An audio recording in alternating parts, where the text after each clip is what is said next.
Halo semua, kenalin nama aku Mahfud Miftahul Huda. Aku dari Program Studi Pendidikan Sosiologi Antropologi FKIP UNS 2019. Di sini aku mau membuat video mengenai sosialisasi nilai dan norma dalam lingkup keluarga dalam kehidupan sehari-hari. Nah, kenapa aku mau bikin video seperti ini? Karena aku mau memenuhi penugasan dari mata kuliah Sosiologi Nilai dan Norma.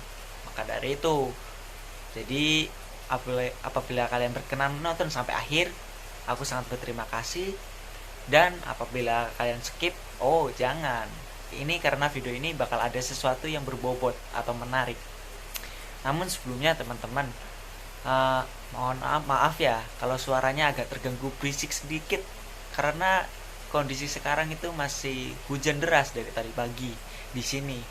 Maka dari itu mumpung sekarang aku lagi mau bikin video, jadi gas aja lah skuy. Namun untuk mengawali video ini, marilah alangkah baiknya kita berdoa menurut kepercayaan masing-masing.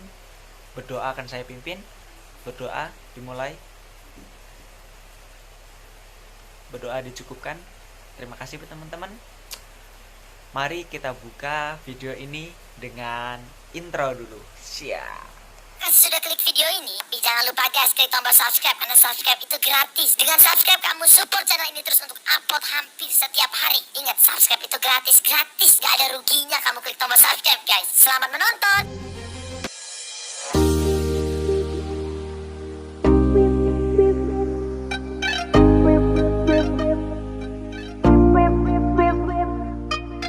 Hello nice people, kembali lagi bersama saya, Febri Hands.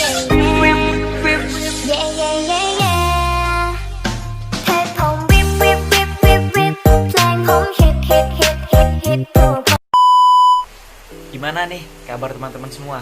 Semoga kita semua masih tetap dalam keadaan sehat dalam beraktivitas sehari-hari, dan semoga kita selalu bahagia.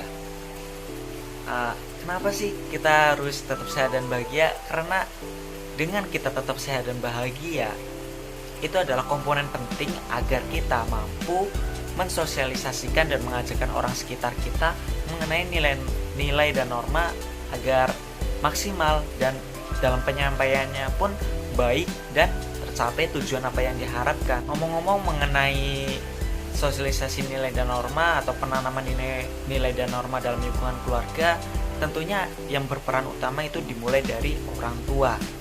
Namun aku bakal membahas bukan dari segi orang tua ke anak, melainkan dari kakak ke adik.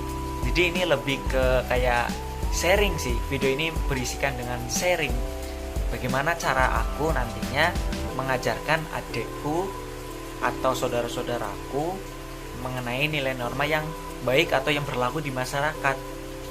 Tujuannya apa sih? Kalau dari aku sendiri nih ya, dari pengalaman pribadi sama membaca beberapa referensi, kita harus mengajarkan nilai dan norma agar diri pribadi kita maupun orang lain di anggota keluarga kita itu mampu diterima oleh masyarakat dengan baik dan sesuai apa yang diharapkan masyarakat, apa yang dibutuhkan masyarakat. Jadi nantinya kita dalam berkehidupan sosial, kita akan rukun dengan tetangga, situasinya enak, santai, tertib, nggak ada hal-hal yang memicu kerusuhan atau pertikaian atau perpecahan.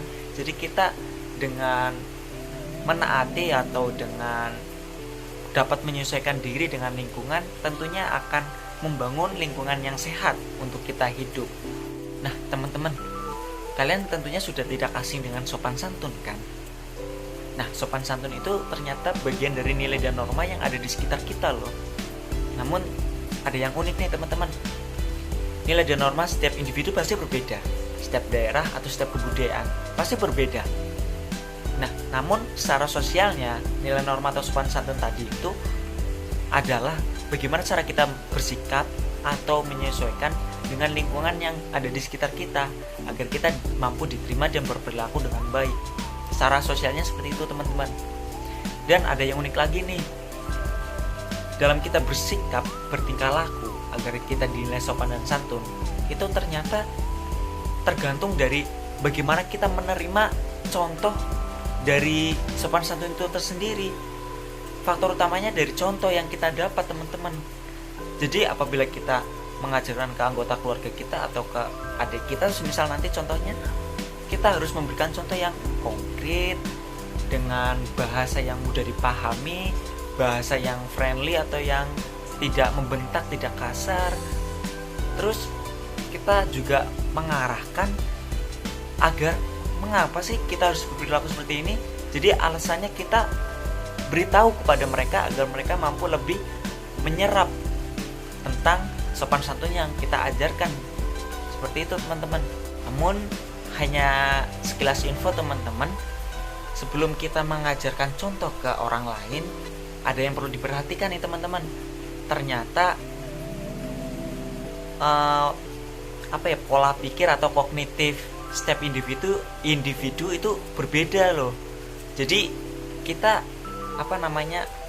mau mencontohkan ke si A si B, kalau dilihat dari umurnya itu tidak bisa disamaratakan, teman-teman, karena mereka punya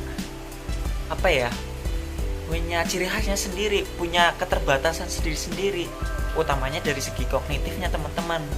Jadi kita nggak boleh memberikan contoh itu sama rata, jadi harus disesuaikan dengan merekanya. Nah, contohnya saja nih, anak 0 sampai 2 tahun, mereka lebih mengutamakan sensor indera yang ada di tubuh mereka. Jadi anak 0 sampai 2 tahun itu lebih memperhatikan sesuatu itu dari melihat, mendengar, meraba, sama merasakan sesuatu. Kemudian anak 3 sampai 7 tahun itu mengutamakan dari penglihatan mereka, apa yang mereka tangkap dari orang lain.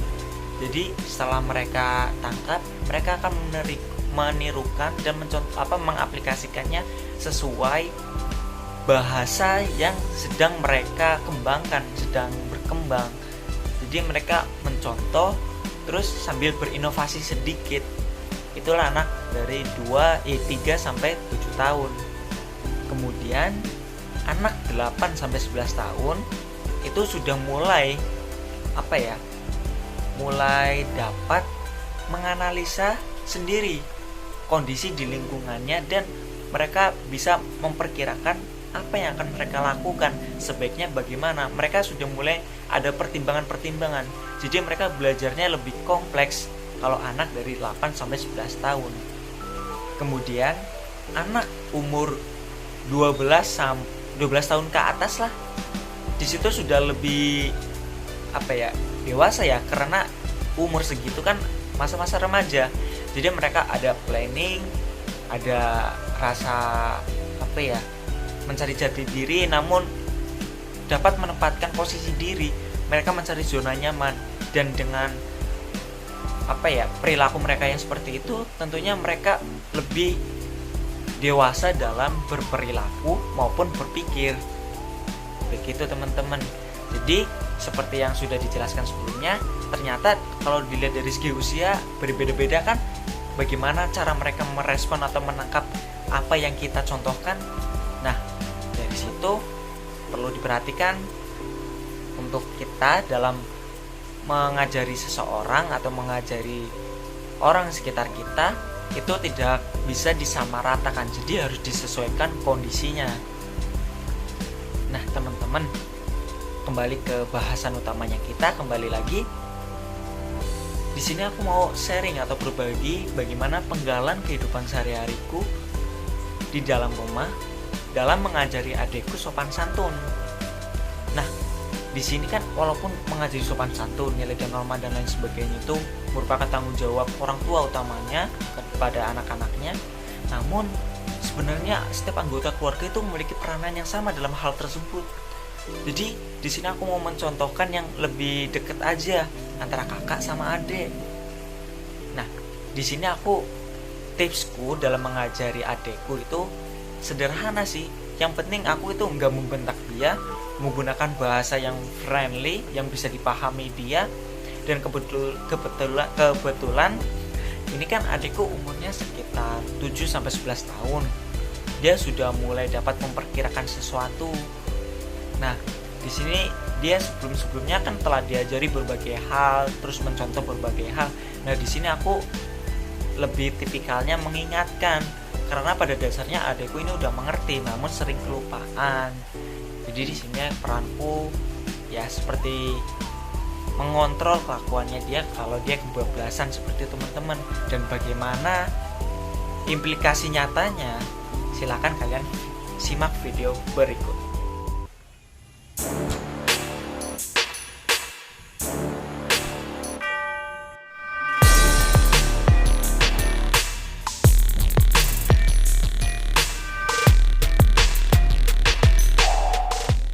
Halo Dek, kalau masuk rumah kayak gitu ya? Dalam? Oh iya. Kalau gitu coba ulangi gimana cara masuk yang benar. Oke.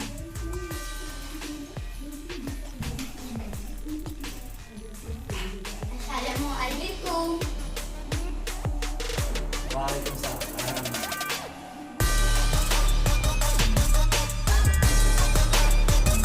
Halo Dek, emang kayak gitu ya makan yang benar? Enggak. Terus gimana? Tahu kan cara makan yang benar? Coba tunjukin.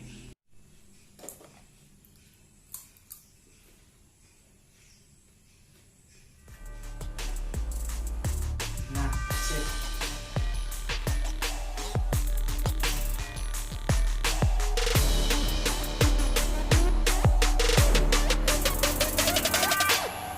Hei Dek, kalau habis makan harusnya ngapain?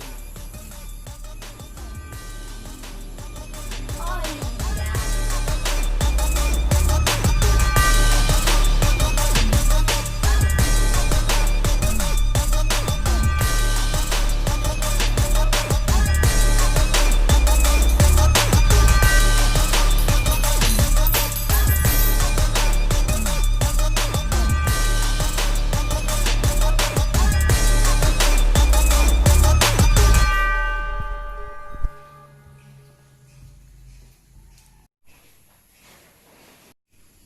Oi, Dek.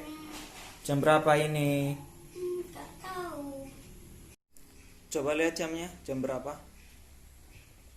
Astagfirullah. Harusnya ngapain? Sholat. Buruan.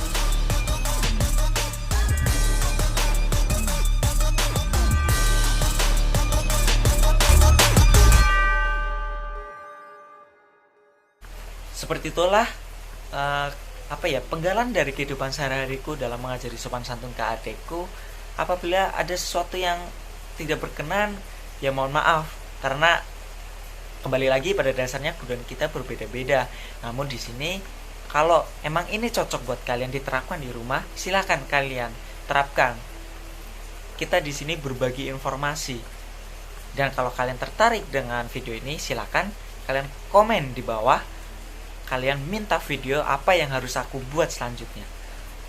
Sekian dari aku. Wassalamualaikum warahmatullahi wabarakatuh.